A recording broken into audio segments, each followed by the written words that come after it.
On this episode, author Adam Bernard, one-hit wondering the stories of 40 one-hit wonders.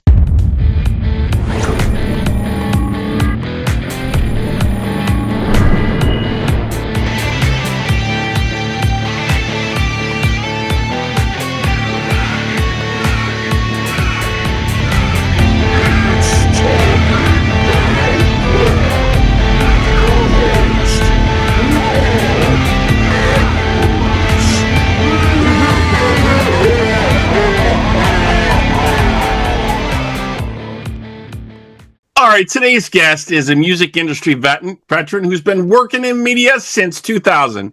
He's old school enough to have written a newspaper column, been one of the original music bloggers, and pens 14 national magazine cover stories along the way. His new book, One Hit Wondering, The Stories of 14 One-Hit Wonders and Other Tales from the Crates, is out now. Joining us now, let's welcome Adam Bernard. Adam, man, what's up? Thank you so much for having me on the show. First of all, I love your haircut. I really need to, right? to get that out. Definitely, it's a time saver, isn't it? Yeah. Right? It works. It definitely works. Yep. So this idea for this book, this was originally, I think, a column. Yes. You were going to write before this was the book, right? Yeah. One Hit Wondering started as a column on Adam's World, adamsworldblog.com. And I still have it as a column. Once a month, the last Friday of every month, unless there's the holiday, and then I switch it up. What I do is I take the album of a one-hit wonder, I find 3 songs other than the hit that people should hear, and then I do a deep dive on the artist to show people that they are more than one song, that they have done other things in music, and that their lives are legitimately interesting and worth knowing about. Definitely. And the 80s are obviously commonly associated with, many one-hit wonders, multiple artists, that have gone through there. Definitely. So let's probably touch upon that. We'll go through the decades here a little bit. So some of the 80s artists you highlighted: Atlanta Miles, Eddie Brickell, New Bohemians, Rockwell. A couple names that stand out for me. Atlanta Miles really stood out. She had that Black Velvet song, which was killer back in the day, and then it was like, okay, what happened? So maybe I don't know if you could speak to any of those or her and tell us maybe what happened to some of them. I mean, Atlanta Miles, talk about lightning in a bottle. At one point in time, she was the most played song on radio ever. And I think, just from my perspective, she has other great songs on that self-titled album. Really great songs. Take advantage of those vocals that she had, those beautiful gravelly blues vocals. But I feel like when you have that lightning in a bottle moment, when you are the biggest thing in the world like that no one's ever seen before, man, it's tough to follow that.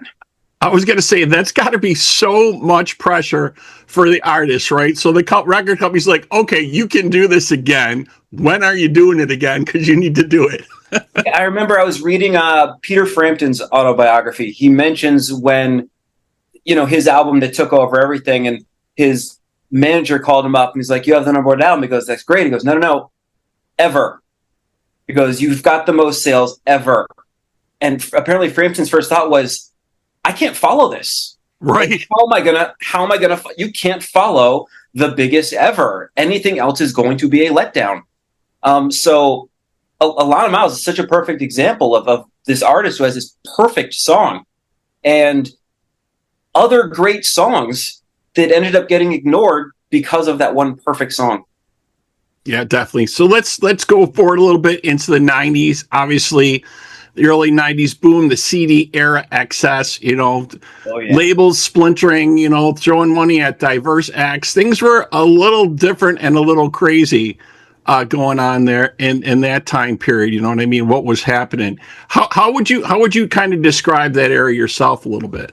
Oh, I think you nailed it. I think that's why we have so many legendary one-hit wonders from the 90s, is because labels were so flush with money from the advent of the CD that they said, "Oh, maybe we can get a hit out of you. We have money for days. We're just going to throw money at this, throw some singles at the wall and see if it connects." Plus, you had MTV in its absolute heyday, playing videos 24 hours a day. You had other networks, BET, VH1, CMT. If you made a music video, they found a place to play it. Yeah. And that's one of the reasons why we had so many one-hit wonders, because you could have a hit, and if the second single doesn't hit, the label just says, who cares? We have 8 million other bands. We're going to throw this other band out there, and let's go. Yeah. And it left a lot of bands sort of, out to dry, but they still made music afterwards. They didn't just disappear after, the label said they didn't want to release any more records. Yeah, I've talked to some artists kind of about that. So depending on how much backing they got or support, if they didn't hit, the label was kind of thinking about, okay, who do we have next in the stable to try out? Right, these guys aren't making it right now, and then they would lose some of their support. It would go to the next people in line. It was an assembly line, basically. Yeah, definitely. So let's go forward a little bit from there. So 95, 2000, CDs are starting to not be as commonplace as they were. We're starting to see the rise of MP3s, things like that are happening. File sharing is starting to happen. Napster is going to happen, which changed the game completely for this. Obviously, in my mindset, the record companies didn't know what to do about that at all. I think it took very forward-thinking people to try to figure that out, and not a lot of labels had that. And this is not a knock on the labels, because how are you supposed to be able to predict what Napster was going to do? But I did know a publicist who would put the name of the hot new song and the hot new artist, but actually upload an album sampler in its place to Napster. So when people are going for the song, they get the album sampler and be like, well, wait a minute. I saw those files. I saw that definitely happening. That was a good trick. Yeah. Yeah. So but I mean, it's just, I remember in high school, to age myself, recording tapes for friends, CD to tape, when one of us would get the album and the other one wanted it. Heck, we were still doing it in college, even though Napster existed. We would still do that if we wanted the full album, because let's face it, the high-speed internet wasn't quite a thing yet.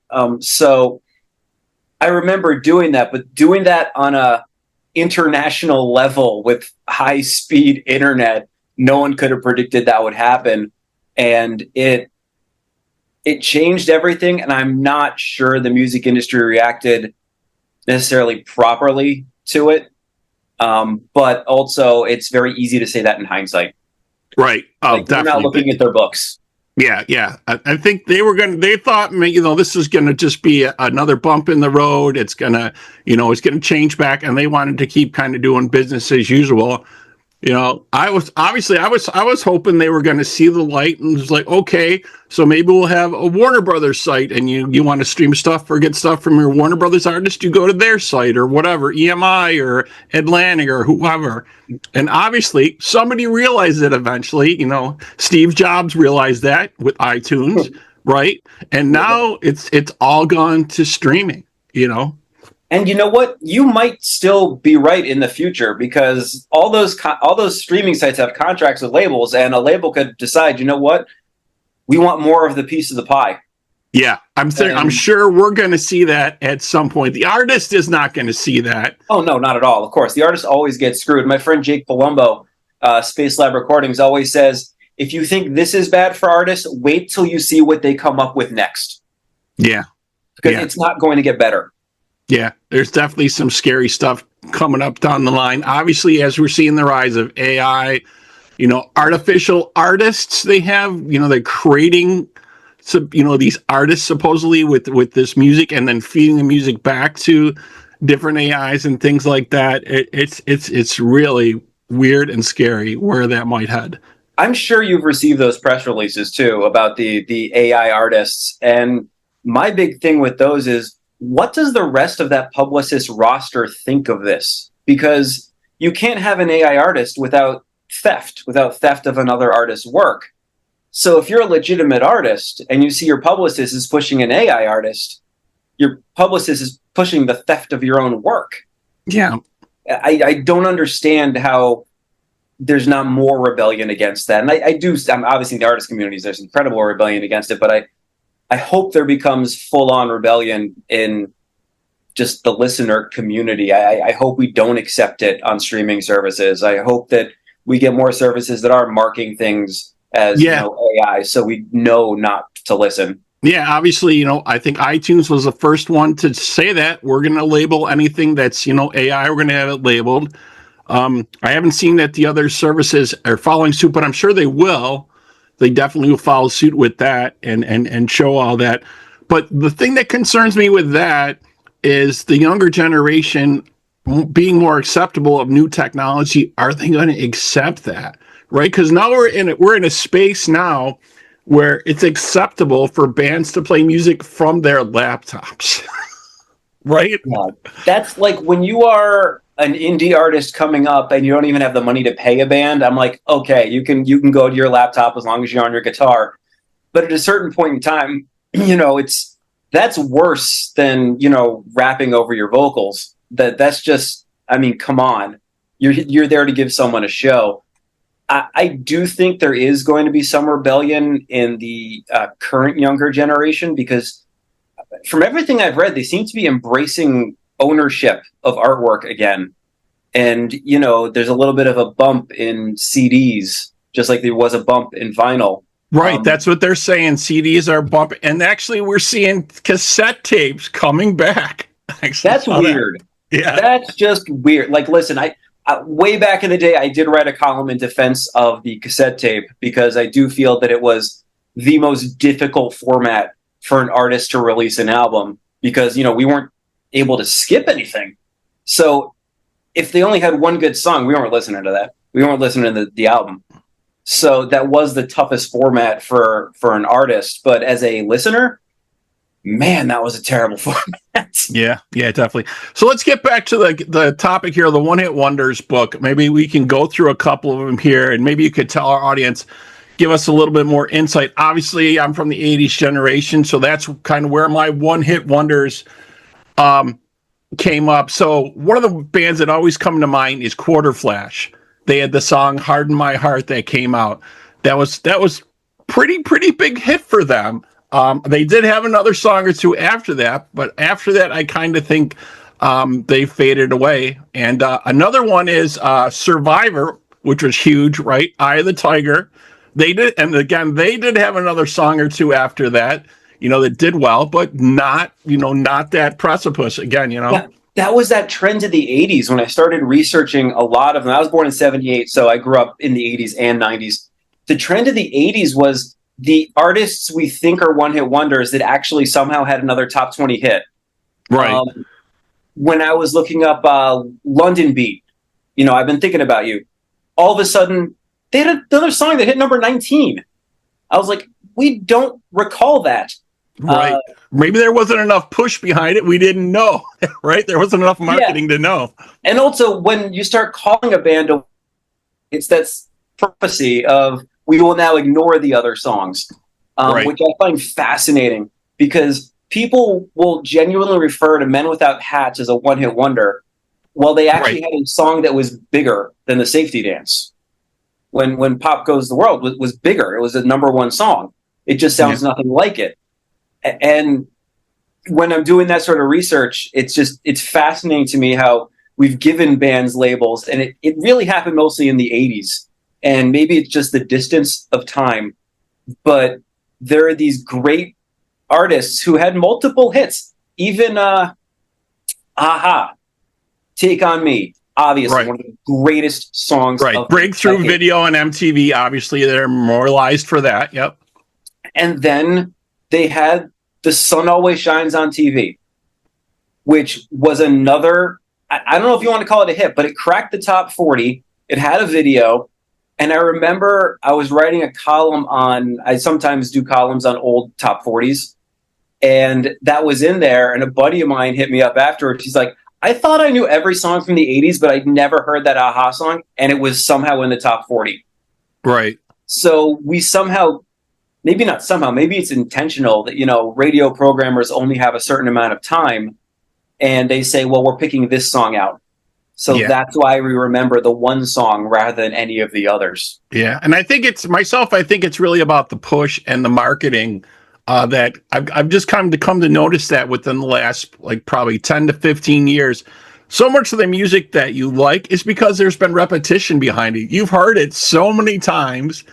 You know what I mean? And so the question is, did that make it a hit, or was it a hit before that? What was the push behind it, right? Yeah, there are definitely some bands that are in everybody's CD collection that, in retrospect, we look at them like, huh, 10 million people bought that. Like, yep.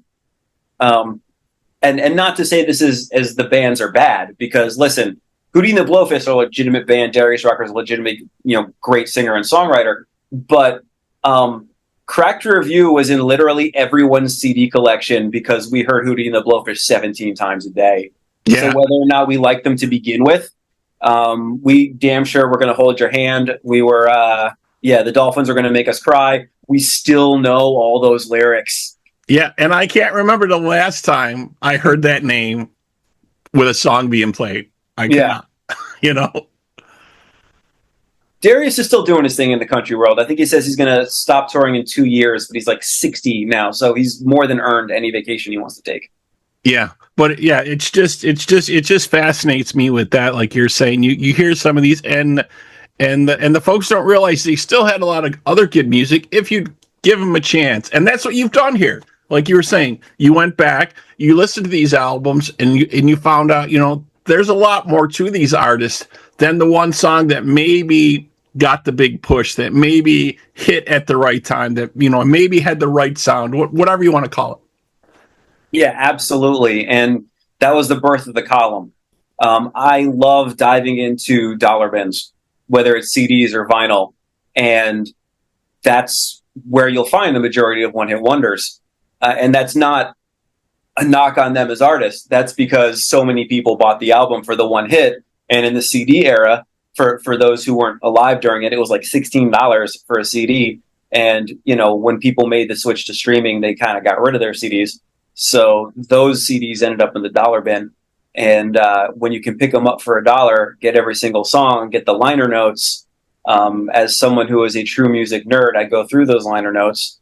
And it's always fun to see who worked with who, some very unexpected stuff. And then when researching a duo like Boy Meets Girl and seeing, the work they did for Whitney Houston that helped launch her career, that very fascinating, interesting stuff. Someone like Meredith Brooks, who I talk about in every single interview, because I just think I went from being Bitch is a great song to going, oh my God, this is one of the most important women of the past 40 years in music. And it was just through all the research of what she's done and what she's accomplished behind the scenes. And these artists are so much more than that one song. They've done so much in music that's fascinating and interesting. Yeah, and I think you bring up a good point there, looking at the physical product and reading the liner notes. Obviously, something that I grew up doing, when you got that new album, you dived into that, and you maybe came with all the lyrics, and lucky enough to have all the lyrics to the songs, maybe it told you some stories, and obviously you thanked a lot of people for that. And the other thing, obviously, was the artwork. You usually, stood there and tried to make sense of that artwork if it reflected in the music at all. But I think that's something that's really lacking nowadays, that physical product where you could, I was one of those people, too, that I always read the liner notes to see, and especially if they were a big band that you liked, who's their fan club? Where are they located? If you want to write to them, there was those kind of things back then before this social media type of thing. That's one thing I think that's kind of lacking today. Yeah. And I know some of the streaming services try to rectify that, but I don't think when people are listening on streaming, they're actually looking at what they're listening to. Whereas previous generations, whether they're holding a CD or a record, they were actually looking at what they were listening to and paying more attention to it. Unfortunately, I think a lot of streaming is passive listening and not active listening. And it's there, it's in the background, it's pleasant if you need it to be pleasant, it's aggressive if you're working out, but it's not something that you are thinking, oh, who's this artist? Let me go, look them up and find out more. Now, I'm old school. I still listen to the radio sometimes too, like in the car. And when I do, there have been times where I have pulled over so I could Shazam something. Right. That's what I was going to say. They don't announce the names of the artists anymore in the radio. Like they think, I don't know if they think that's a waste of time or you have to, like you said, you have to Shazam it or something. But the regular people, you don't know who this artist is then. I'm like, who is this? We have to find out quickly. Right. I hope I'm not on the highway because that'll be a problem. So it's like, Right. I will pull over, I will Shazam, and they'll be like, okay, good. Store that away. Remember, research. So the physical product, I mean, I hope it makes a true comeback someday. I know I'm an idealist. But something like One Hit Wondering doesn't happen without the physical product. It doesn't happen without those dollar bins. It doesn't happen without me maybe having spent $16 on some of these CDs back in the day. And it's such a wonderful way to discover old music. Everyone always has the new music discovery, but there's even more to be discovered in the past. And I hope that if physical product can make a comeback and people own a way to play CDs and a way to play records, they will go to these record stores and library sales and just say, you know what, $1, $2, $3, I'm going to take a risk on this. This band looks interesting. Yeah, I'm hoping the same thing. I've literally said, this band looks interesting. I'm going to pick it up. There have been ones where with the liner notes, I flipped it over and I've said, who produced this album? Oh, I'm picking this up based on that alone. And you get some surprises and you start going in other directions. And being a music nerd is just so much fun. And I hope that there's still others of us out there. Yeah, definitely. I hope that we do see that. Certain bands are producing their product in all different forms now, like we talked about a couple minutes ago. You get the album will come out, the CD will come out, and some of these bands even they'll have packages where they'll have a lot of different stuff that come with the album, maybe something for your turntable, maybe some stickers, autograph. It would be nice to see some of that included again. I remember back in the day, you would get your Kiss album, right? You would get stickers with that. You would get a love gun. You would get something a little extra that was a kind of cool thing to have. I wish we could turn back into a little bit of that in some way, shape, or form. And I've seen some artists get really creative with that. There's a soul singer in New York City, Kendra Morris. She, with her album last year, the vinyl release opened up and it was a board game. And the insert slid out and you could literally punch out pieces and play the board game that was based on the songs on the album. That's really cool. And I know when it comes to packages, I know like the Pretty Reckless just had on like you can have vinyl on a t-shirt and things like that. And I prefer that to the VIP fan experience, which a lot of the artists are doing. I get it. People need to make money. But I feel like some of those VIP experiences have less to do with how important the fans are and more to do with how much money they can spend.